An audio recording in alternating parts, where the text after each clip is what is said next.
Bueno, el motivo de esta charla es contar en unos breves minutos algunos aspectos de la independencia de Norteamérica y de Sudamérica que habitualmente se estudian de forma desvinculada.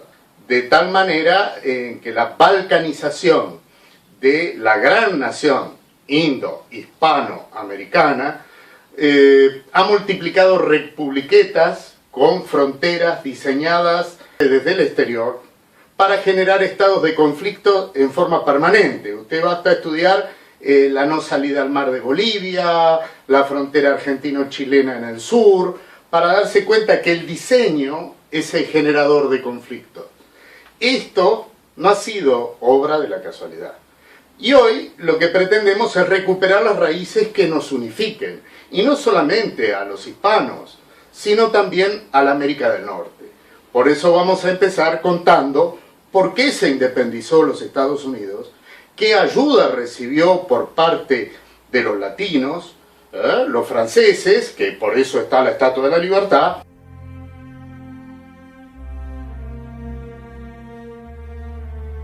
y los españoles, que esa es una parte que está bastante oculta en la historia.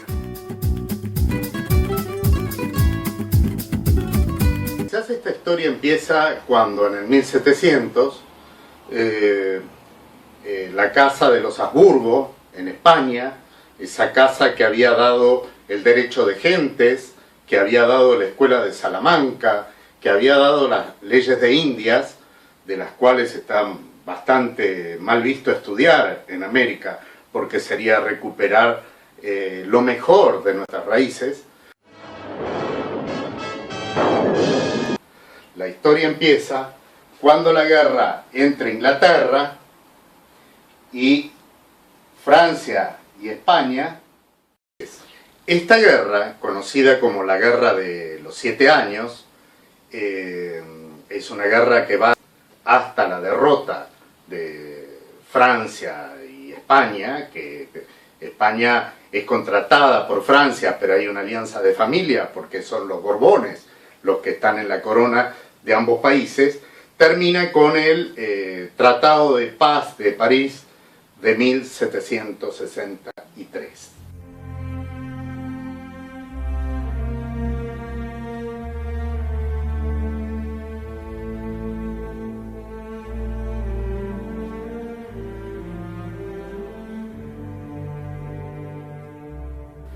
Es entre el año 1756 y el año 1763. Es Inglaterra contra los Borbones, contra Francia y contra España. Inglaterra es aliada a Portugal, cosa que va a explicar por qué la esclavitud en Brasil, por ejemplo, es algo que termina recién casi a principios de 1900.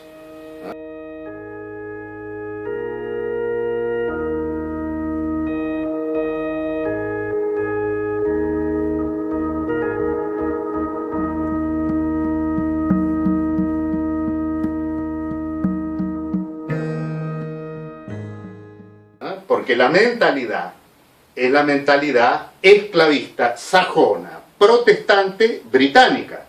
Eso se va a ver con toda claridad. Este Tratado de Paz de París redistribuye todo lo que son las colonias en América. Sin flota militar, Francia ya no puede mantener sus colonias. En América del Norte, Nueva Francia está derrotada. Después de la captura de la ciudad de Quebec, los británicos toman Montreal. La isla de Dominica en el Caribe y Puducherry en la India están ocupadas a su vez. En Europa, a pesar de varios intentos, Francia ya no logra imponerse en Hannover. Prusia, por su parte, se prepara para la derrota. En Occidente, el Imperio español está preocupado por la dominación británica. Entra entonces en la guerra del lado de Francia. Se envía un ejército a Portugal, el aliado de Gran Bretaña en la península ibérica, obligando a Gran Bretaña a enviar refuerzos. Pero al mismo tiempo, los británicos se aprovechan de esto para apoderarse de Cuba y Manila en Filipinas. Probado por años de guerra, las potencias europeas entablan negociaciones de paz. Tratados de paz se firman por París entre Francia, Gran Bretaña y España. Francia pierde casi todas sus colonias. El país conserva algunos territorios en América, la isla de Gorea en África y sus 5 puestos comerciales en la India, a condición de que no los fortifique ni envíe ahí un ejército. España recupera Cuba, Manila y obtiene Luisiana a cambio de Florida y de la paz con Portugal. Eso pone en jaque los intereses de España y Francia. Por eso es que en la corona española y en la corona francesa se elabora una estrategia para hacerle perder a Inglaterra Norteamérica. Y eso se hace con el apoyo y la inteligencia del virrey, de lo que va a ser el virrey Ceballos, que es la persona más importante de Madrid. Es de hecho el alcalde de Madrid, que era muy importante en aquella época. Y se va a hacer con la colaboración de los Gálvez, que recién ahora Bernardo Gálvez tiene una estatua por su colaboración con la independencia de los Estados Unidos de Norteamérica. Este plan estratégico fantástico por los alcances, produce que el 4 de julio de 1776 las colonias británicas de Estados Unidos declaren su independencia. Y muy poquitos días más tarde, el 1 de agosto de 1776, se declaren las Provincias Unidas del Río de la Plata. Provincias, dejan de ser colonias, provincias de España, no colonias, provincia con su cabildo, su universidad, su juzgado, su elección de cabildantes, etcétera, etcétera. Que además es un virreinato bioceánico, como va a ser más tarde bioceánica también la independencia de los Estados Unidos, cuando Estados Unidos empieza a avanzar sobre los territorios indo-hispanoamericanos, por lo cual necesita dar un cierto descrédito a España. Por esto, y por el error borbónico de, al haber perdido sus colonias, no achicar las distancias, como hace Inglaterra inmediatamente después de la batalla de Saratoga, donde se dan cuenta que sus colonias están perdidas, Inglaterra, automáticamente la corona inglesa, en esa practicidad sajona, dice, no queremos tener, reconocemos la independencia, no queremos tener ningún problema con ustedes, y aparte queremos colaborar para que los vínculos permanezcan por encima de la independencia política que han creado.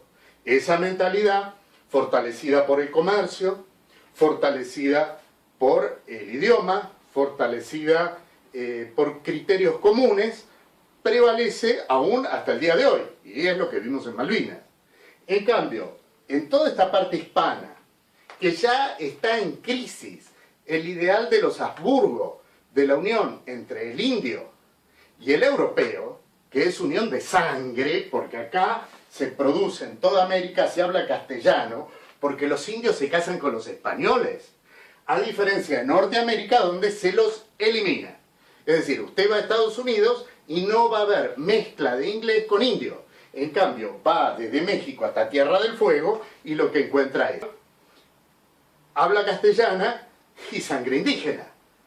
Entonces, el elemento coagulante de toda nuestra América es el castellano. Es el castellano. Lástima que hablamos castellano, pero no nos enseñaron a pensar en castellano. Por eso es que nosotros, que hemos sufrido a los Borbones, y que podemos decir con el historiador Galasso, que nuestras independencias más que nada fueron una revolución contra los abusos de la monarquía borbónica, debemos revitalizar nuestros orígenes comunes, reconocer nuestra verdadera historia y fortalecer de esta manera la Unión Americana. De la misma manera que Estados Unidos, que sin el aporte de los franceses y de los españoles no hubiera podido jamás independizarse, y lo dice Washington, bueno, es hora de que también empiecen a ver que cuáles fueron esos acuerdos honrosamente cumplidos por los hispanos para que ellos ahora puedan ser una gran nación.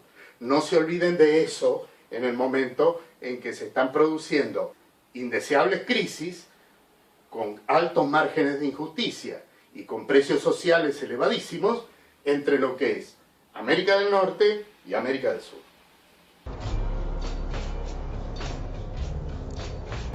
The Battle of Pensacola is extremely important to the entire country because it was the turning point in the United States becoming independent of Great Britain. Pensacola is one of two of the oldest cities in the United States. It was Spanish for 300 years. The history department concentrated on British and American history, and so the Spanish history was a mystery. It's a good thing that we are discovering our Spanish history now. Mientras las 13 colonias independentistas estaban luchando contra los ingleses en tierra adentro, Bernardo de Gálvez se encargó de cortarle todos los suministros a través del Golfo de México.